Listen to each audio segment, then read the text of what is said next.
The other thing that I encourage people to do is to save money just in a savings account or something for experiences. Go do something, go travel, take your girlfriends and go. We can't take this money with us. We need to have enough to live on while we're here. There's just so much life to live, and we get so stuck in our day to day. And money's the tool to be able to do that, to be able to go live and have experiences. Welcome, I'm Lisa Clemens, founder of Clear Springs Wealth. Money Talks with Female Leaders aims to break taboos surrounding women and money and boost your own financial confidence. You'll hear powerhouse women share their personal and professional experiences with money. They tackle questions spanning from why money is important, how money has shaped their careers, and how much they spend on a bottle of wine or a one-week vacation. I hope you enjoy.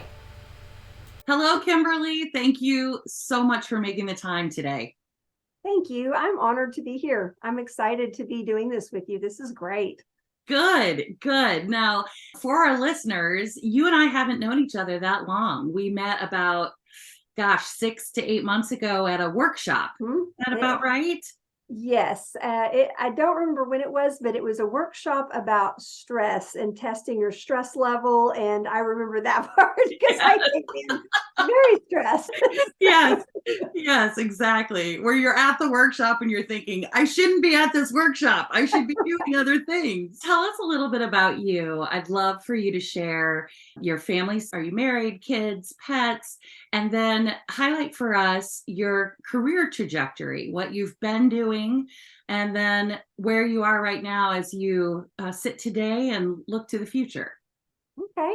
I am married. I've been married 27 years, I think, this past September. So I guess we're working towards 28.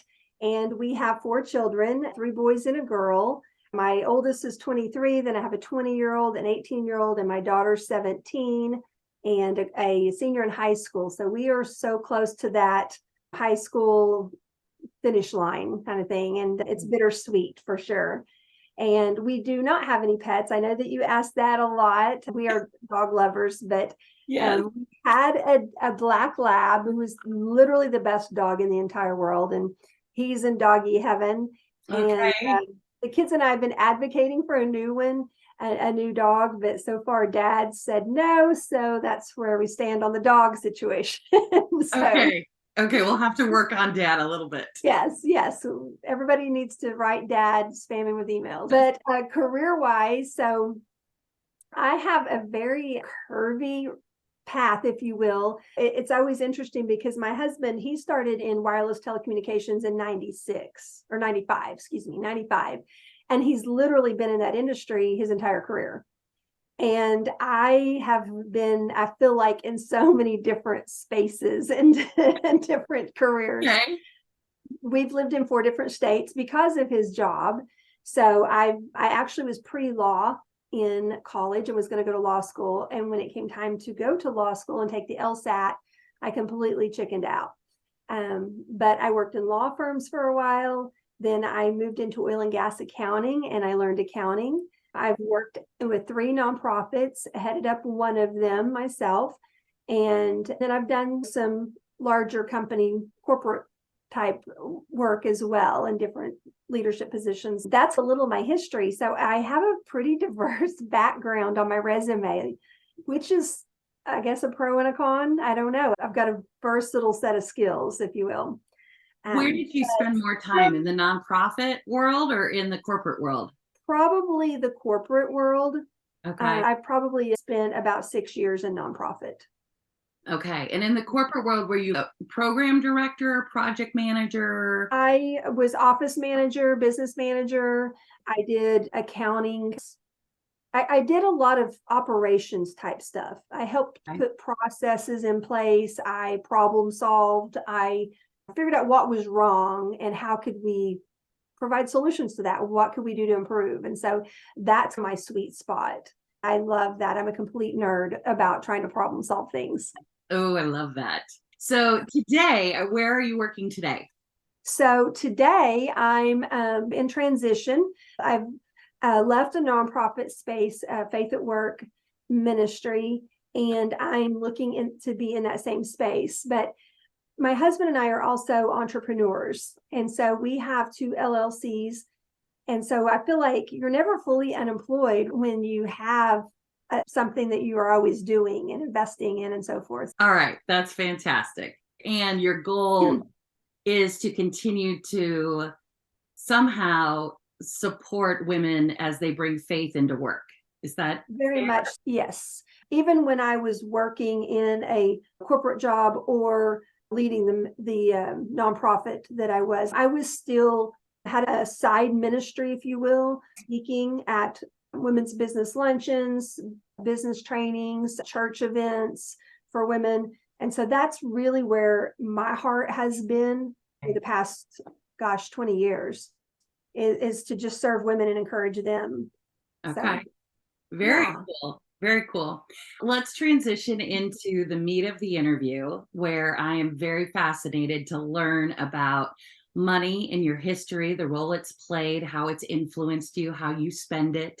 One of my goals is to help women get more comfortable talking about money, and that by talking about it and being more casual about it, we help each other become more familiar with the language and what certain jobs pay and those types of things. Let's start off with a little history. Why is money important to you? That's such a great question, and it's such a multifaceted answer, because obviously it's so important because it keeps a roof over our heads, and it keeps us fed. It's a practical tool, but it's also, I think, important that because I bring my faith into everything that I do, and that includes money, overcoming some of the past beliefs that I was raised on and so forth, which I know that we'll dive into, I'm sure. Yeah. But I love that you're doing this, because I agree. I think women, we need to have these conversations, because things can be so taboo, and a certain salary or income is a relative term. What's a good salary versus what's not? So I am so grateful that you're doing this, Oh, because good. these conversations need to be had. So for me, money's practical. We have to have it to exist, but it opens the doors of opportunity to have experiences and to give and to serve and so forth. So it's very broad. Okay. All right. Was money talked about at home while you were growing up? It was only talked about in scarcity. Ooh, And okay. so my parents divorced when I was 5. And my mom, single mom, my dad did not financially support us or support me. At some point, he finally started giving $125 a month, which even in the 80s, that didn't cover anything. Looking back, I'm sure that, my mom must have been under a lot of financial stress when I lived with her. I spent a great deal of time living with my grandma, her mom. And grandma had a very calm approach about money, of it's just something you need and something you have, and people who have it are not better than those who don't. It was just a very healthy attitude. Whereas my mom was not, neither of my parents are good financial managers. Okay. And my mom, the attitude that she had about money really had to do more towards the people who had money versus money itself. Oh, okay. What was Yeah. it about the people that had money? I think that she really struggled with her self-worth. And so she believed that people with money, and again, that's such a relative term, right? When you don't have any money, anyone with just a little seems like they have a lot. Right. Anyone who she perceived that had money, she felt like they were better than her. They made her feel bad about herself, even though they did nothing wrong. That was her perception. And so therefore money was taboo. It was frowned upon. Okay. How did that impact you as you moved from adolescence into adulthood? That was a real struggle. That's something that I've had to battle with my entire life, to not have a poverty mindset, because a poverty mindset really has nothing to do with money. It's an Can you attitude. describe it a little for us, how you think about poverty mindset? It's just that there's never going to be enough, no matter how much you have. And so there's always this striving for more. And sometimes that can manifest itself of like, we have to buy more things or more expensive things or whatever it is to show that we have something, or we self-sabotage and think, oh, I can't afford that, or I can't do that. So we just hold ourselves back. Okay. And so poverty mindset can really hold people back in their careers, negotiating salaries. They just feel unworthy. How has that evolved over time for you? Do you feel like you still struggle with a poverty mindset, or do you feel like you've evolved past it? Where do you think you are now on the continuum? I think I've made great strides. Let's say that. I've made really great strides. My husband will point out every once in a while, there will be something slip just in my head that I don't even recognize or realize that was minimalistic thinking. And Okay. he will call me out on it pretty quickly. I'm pretty frugal with some things. And so like we have our wedding silverware, that's really nice silverware, and then we have our everyday silverware. Yeah. And so somehow with 4 kids, I know this isn't shocking to any mothers out there, but silverware just walks off. It's like all of a sudden, how did we used to have 30 forks? Now we have 3. What happened? So Where is our silverware going? right, there's like silverware goblin in my house. Uh-huh. It's the same one that eats one sock. I don't know. And so, Mhm. so I would go to Walmart to buy some more forks, for example. And I end up buying these cheap ones that nobody wants to hold or use because they're flat and sharp. And my husband's, what is this? Why are you doing this? Why? And that's one of those examples of this poverty mindset that we can't afford to spend $1 on a fork. We have to buy the 3 for $1 pack or something. It's just so there's really weird little things like that can pop up very easily. Yeah. But sometimes it's the bigger things where I don't negotiate or ask for a raise or negotiate for a salary more because it's not a need, quote unquote, to Mhm. feed me and my children, even though it's what I've earned. That's a poverty mindset. Yeah. Yeah.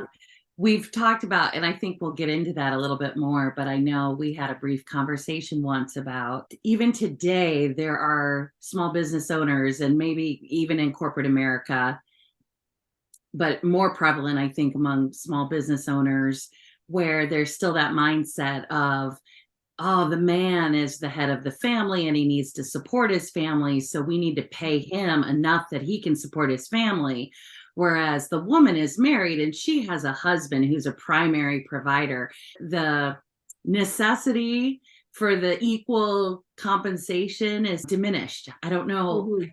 I, yeah, very interesting. Yes. Moving through nonprofits, corporate roles, a variety of opportunities in your career, how have you managed your finances? Is that something your husband just takes care of, or is that something you manage for the family, or some combination thereof? It's a combination. When we first got married, he and I would trade off about every year to 2 years of who handled the finance. So Oh, that okay. way we both were in the loop. Now we do things entirely different. He puts everything into an Excel spreadsheet and he has the budget out and so forth. And with 4 kids and a career and all that, that was a no for me. I just had to keep moving. But we actually, in our 27 years, I've been doing the finances probably the last 10 years or so. Okay. Um, but we've had a lot of ups and downs in our income, if you will, Okay. because when we moved to a different state, I wouldn't continue working for whatever company. His job took him out there, took us to another state. So I basically left my job and would either find another one, or we have no family here, we have no friends. I'm staying home and I'll do a part-time thing or whatever. And our income hasn't been consistent. Okay. Then there's times you make sacrifices if you're choosing to not work and to take care of kids first. And we also send our kids to private school when we lived in Las Vegas, and that's costly for 4 children. Yeah. It was a choice, though, of how we were going to manage our money. And it meant we don't take vacations every year. We don't do this or that. We find something else to do that's lower income, would cost less for us. But yeah, so we've had a very fluctuating income in our 27 years. Okay. What role has money played in how you've managed your career?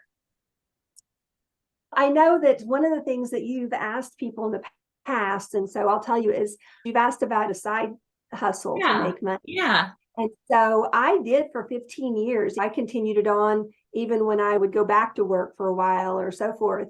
I sold anti-aging and wellness products for 15 Okay. years and built a pretty good sales team. And I did it partly for income, but too because I love to work. I love business. I love learning new skills and leadership skills. But yeah, it provided the private school tuition that we needed and those types of things. So the extras. Okay. So yeah, so that was, I guess, a little bit of a money decision, a choice. As a single woman, I've been able to pursue career opportunities without any restriction. Mhm. It would have been very different, though, I think, for me, had I been married and had a spouse who had an industry specific career like your husband. How has that affected you? Like, you've made sacrifices Mhm. for your husband's career, Mhm. which took you from nonprofit to corporate to different roles in corporate to, right? His job dictated the move, and you had to say goodbye to whatever job you were in, whether you liked it or not, and Right. just start someplace fresh. Yes. How have you managed that emotionally? Have you ever struggled with resentment with that? Have you ever been like, oh, I could be making 300 grand today if I had consistency? Yes. Yeah, would you have wanted to do it any different? Yeah, I don't know if you can speak to that at all. That is actually, it really is a good question. And I know that you're trying to be sensitive to my husband and all that kind of stuff, but it's a legitimate question. And he would agree that's a great question too. Okay.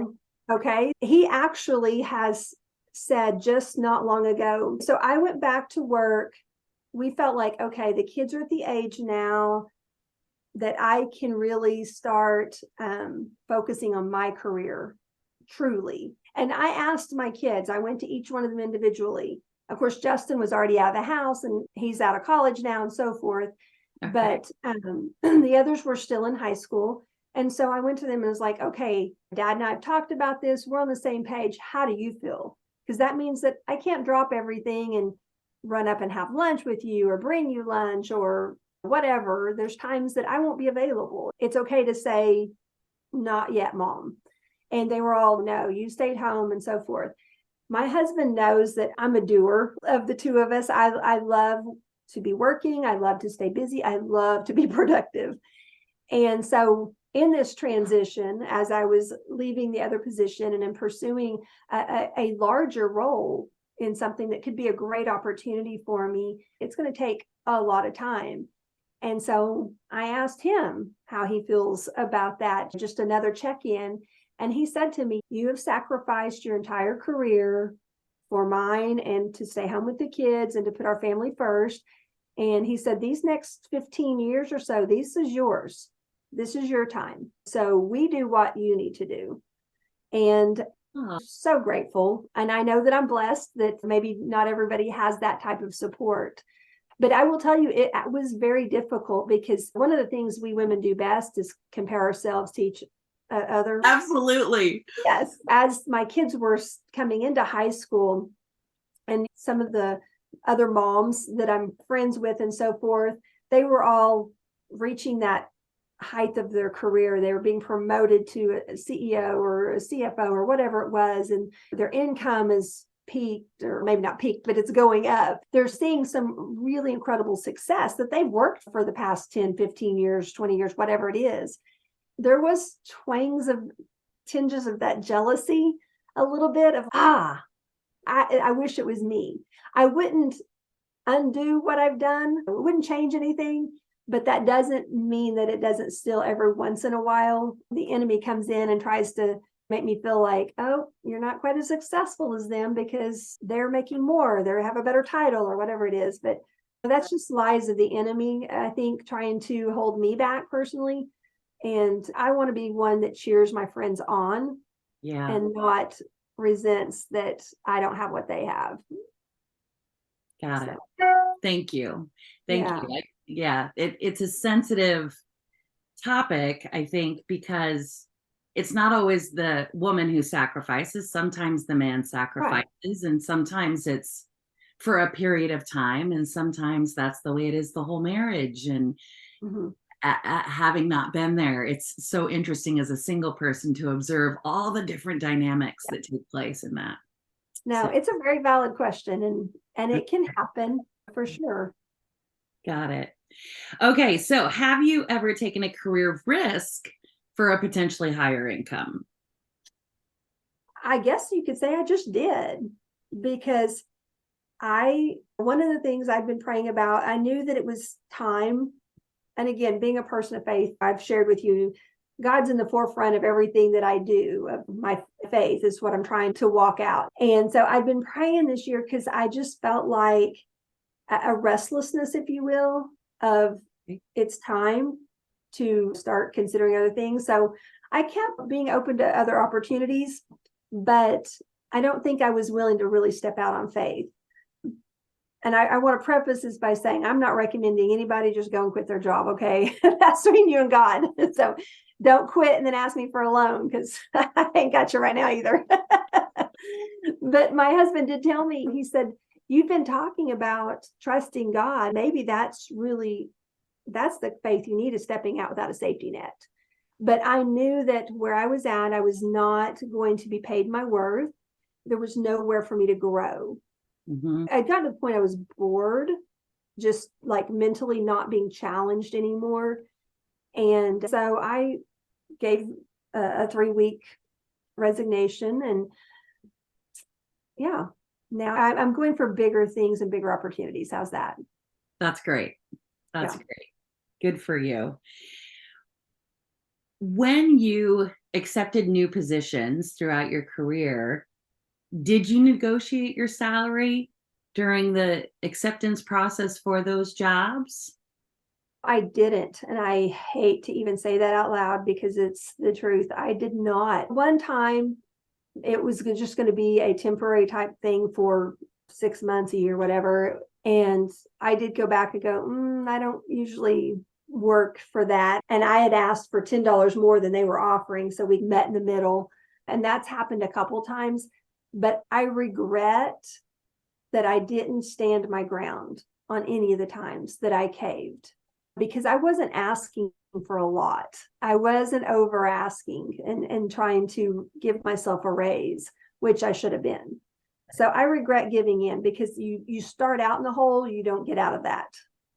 Especially when you move companies, that's your greatest opportunity for wage advancement. It is. And I think there's a statistic about women. I wished I would have had the forethought to look it up, about women accepting less and not being able to, the percentage of their raises doesn't get them to where they need to be, that women almost have to quit, leave that organization or company and go to another one to be able to get the salary that they deserve. Yes. Yes. I've read the exact same findings. Definitely. Have you ever invested in personal development to boost your income potential? Have you pursued a degree or certification or something specifically for the purposes of making more money? I've wanted to get a master's for many years, but again, that whole 4 kids, college, yada, yada thing, it just hasn't figured out quite yet. But I do actually take a lot of online courses and work towards certificates and so forth. I have worked with 3 different business coaches to help with sales and leadership training. And so that's something that I've consistently done throughout my career, the past probably 20 years. And I have attended countless conferences, like leadership conferences. And even in October, I attended a 2-day academy for fundraising on learning conversational fundraising for nonprofits and so forth. Yes, I'm a perpetual student, even if I'm not adding degrees to my name. Fantastic. Yeah, Yeah. I love that. Have you and your husband ever experienced a financial setback? And if so, what was it? How did you recover? Oh, goodness. Yes. So Okay. What happened? we moved from Oklahoma City to Las Vegas in 2005, I think it Okay. was, and had a hard time finding a house. Granted, remember this was 2005, and we bought a home for I think 450,000, and within 2 years that home was worth 250,000. The housing market had absolutely cratered, especially Las Vegas. So we all remember like the 2007. And so we were in one of the worst hit cities at the worst time. That was ugly and that was hard to recover from. So we have said many times we made a whole lot of money when we lived in Las Vegas, but we lost a whole lot of money when we lived in Las Vegas. And it wasn't from gambling. Yeah. Yeah.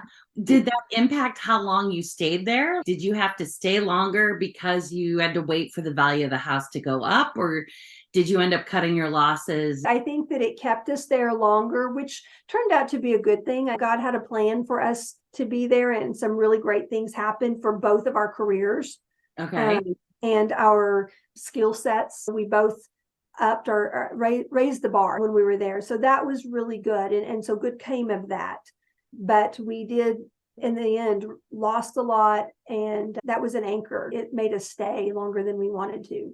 Okay. Was it just a matter of time to recover, or was that your nest egg? Was that retirement money? Was that like, how did that It was impact? not retirement. We actually did not have a lot of retirement at that time. Okay. But we had oil and gas investments, cell tower investments that had paid out. Okay. And we had made the most money we'd ever made in our lives, probably even still to this day. Okay. And in those couple of years. And we lost a lot. We lost a lot. We try not to think about that because we do get bitter about it. Yeah. Yeah. And here I am dredging it up, asking more questions. Okay, let's move on. Yeah. Let's just move keep on. rolling. Yeah. What have you outsourced in your life? Do you mean housekeeper? That kind Yeah. Is there anything in your life today that you have just decided, listen, it is not worth my time? Not right now. I'm not outsourcing Okay. anything, but we have a ton. When we lived in Vegas or even in Oklahoma City still, when my kids were small, I could not keep up with housekeeping. That is money well spent for me. I was like, I don't need to get a manicure or pedicure, anything. I'd rather just give that money to a housekeeper. And I had 2 jobs for a while because I was running a nonprofit and I still had my side hustle that was doing very well. And so I moved the housekeeper up from every other week to every week and had paid her to come in and do the laundry because I knew that my time was going to be tight. Yeah. And so I didn't want to spend it cleaning. I wanted to spend it focused on my kids. Yeah. And then I did hire a nanny 2 days a week. That gave me 2 days to really work on my business, go do meetings, whatever. And I knew that the kids were home safe and being well cared for. So we did that. And then we've contracted out when I've needed some admin work I couldn't keep up with, newsletters and so forth. Okay. Because like I said, we're very entrepreneurial. So we always have something going. Yeah. Going on. Okay. Have you and your husband had a bogey for how much you want to save for retirement? Yes, he does. And he has a pretty specific number. And honestly, I couldn't even tell you what that is. And I know I should know that. But my husband, and I so appreciate this about him because retirement's not something that my parents talked about or planned for, even though they're not married to each other anymore. And my mom passed a year and a half ago. And she was on disability the last several years of her life in a very small, limited income. So my husband, because his dad modeled it, he says, I want us to retire with dignity. And I don't know what the number is for dignity in his mind, but we are being very aggressive now at this stage in our life to plan for retirement. And we're working on multiple streams of income. Okay. And we currently have 5, if you count both of our full-time jobs, streams of income. Okay. And so that's something we've really paid closer attention to and have been very intentional with the past couple of years. And so I'm very grateful for him. And he says it a lot. We're going to retire with dignity. Okay. Oh gosh, I'd love to know what that number is. Me too. Tell me. Yeah. Let's get him after this conversation. Lisa wants to know what with dignity means. In addition to the 2 jobs, you said you had 3 streams of income. Mhm. One is your wellness business, I'm assuming. No, actually, I quit doing that about 3 years ago. Okay. Can So- you mind outlining your 3 streams of interest? So we have vacation rental property. Okay. We have cell tower property that pays monthly revenue. Okay. And then we have a 401k or whatever those are called. What would you recommend women in their 30s, 40s, and 50s should be thinking about when it comes to their finances? Any financial goals you would recommend that we be setting, thinking about? I really do believe that consistent saving every month is vital. And it doesn't have to be a lot, and it doesn't have to be just into your savings account, but we learn to live on what we have.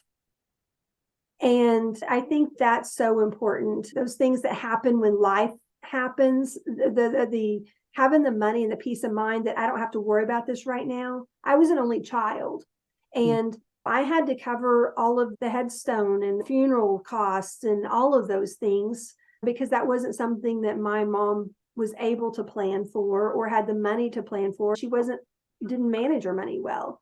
I just think it gives peace of mind. I have a lot of girlfriends who are in their late 30s to their 50s that are either divorced or never been married. And that burden is all on them. And so I think that's really important, is to save. The other thing that I encourage people to do is to save money just in a savings account or something for experiences. Go do something, go travel, take your girlfriends and go. We can't take this money with us. We need to have enough to live on while we're here. There's just so much life to live, and we get so stuck in our day-to-day. And money's the tool to be able to do that, to be able to go live and have experiences.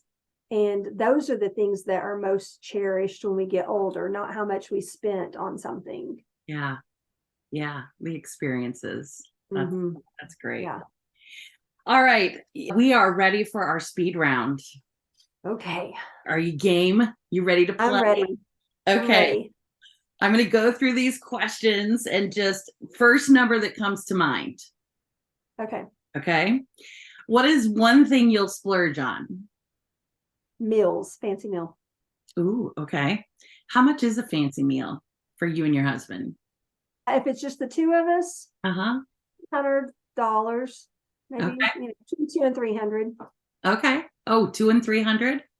Yeah. Yeah. Yeah. Because you got wine and okay. I have wine. What is one thing you're super frugal with? Furniture, other than mattress. You got to have a good mattress.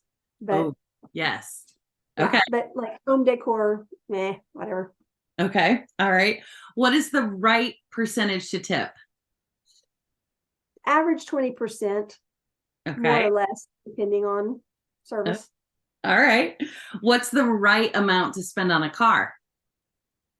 Ooh, that's a tough answer. John and I used to buy brand new cars all the time as soon as we could. We thought that was brilliant, and we were excited to be able to do it. We haven't bought a brand new car in probably at least 15 years. We buy used cars and we drive the wheels off of them. Okay. We do. I'm on my 4th Mercedes. I like, and my husband likes me driving them because they're pretty safe and so forth. And so I just got one, last year about this time.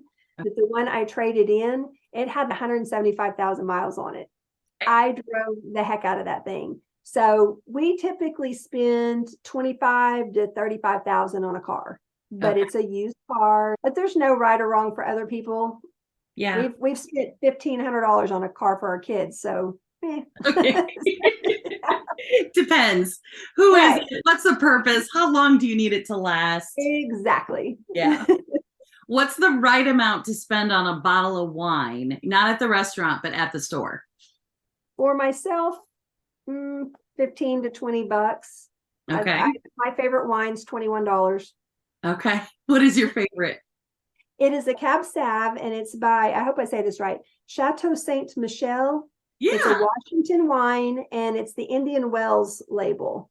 Okay. That's my favorite, and it's like $21.98 or something. Okay. Very good. All right. Thank you.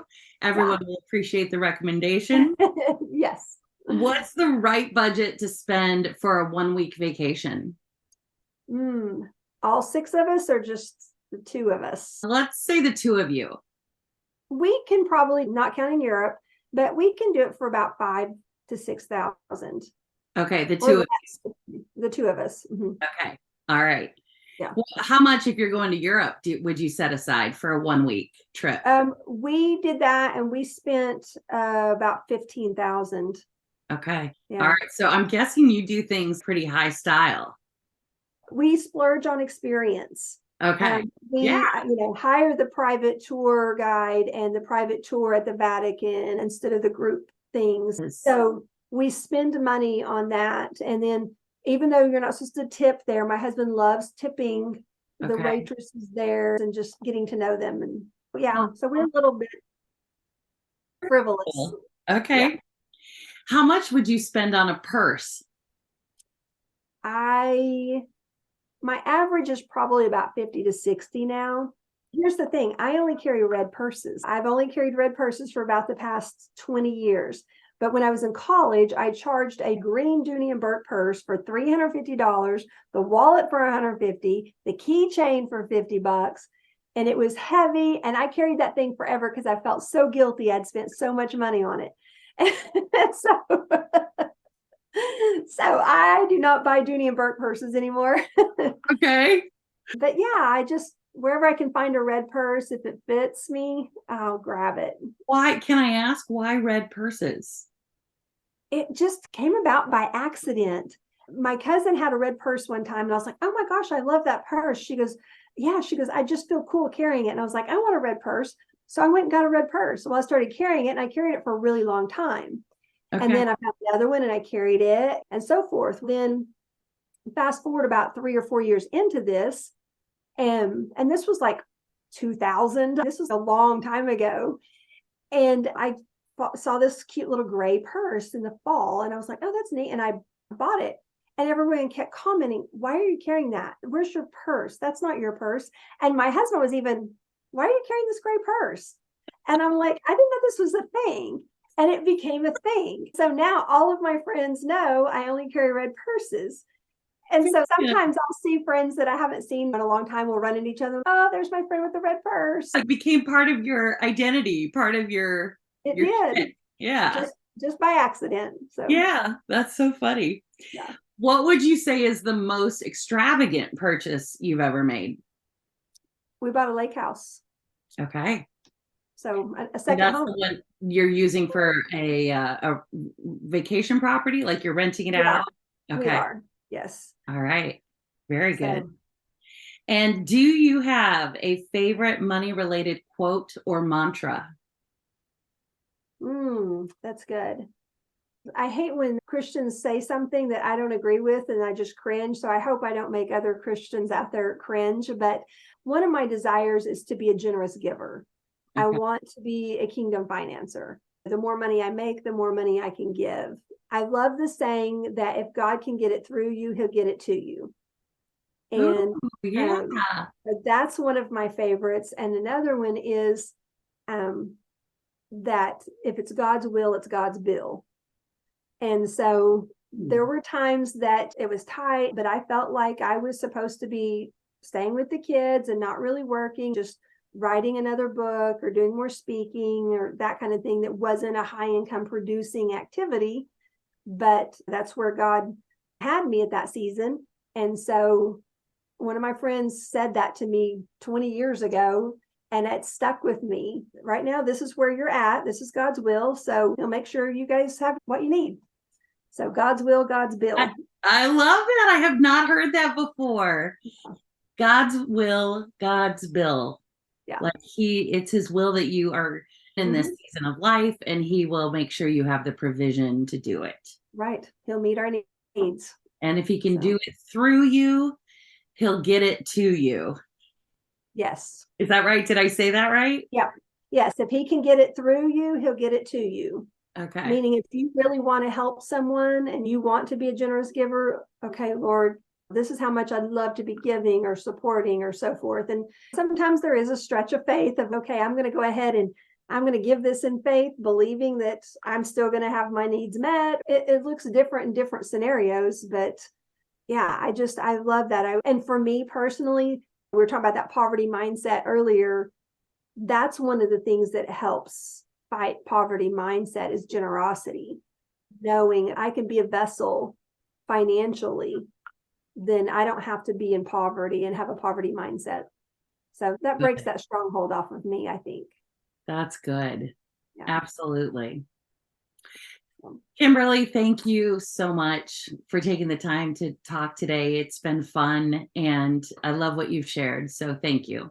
Thank you. This is an honor. I'm so excited that you're doing this, and I can't wait to listen to every single episode. Oh, good. Good. Thank you. Thanks. All right. Take care. All right. Thank you. Thanks for listening. Money Talks are hosted by myself, Lisa Clements, owner of Clear Springs Wealth. If you enjoyed this episode, share it with someone you think could benefit from talking more about money. Make sure you leave a rating, a review, and subscribe so you never miss an episode. You can find show notes at clearspringswealth.com/money talks. Thanks so much.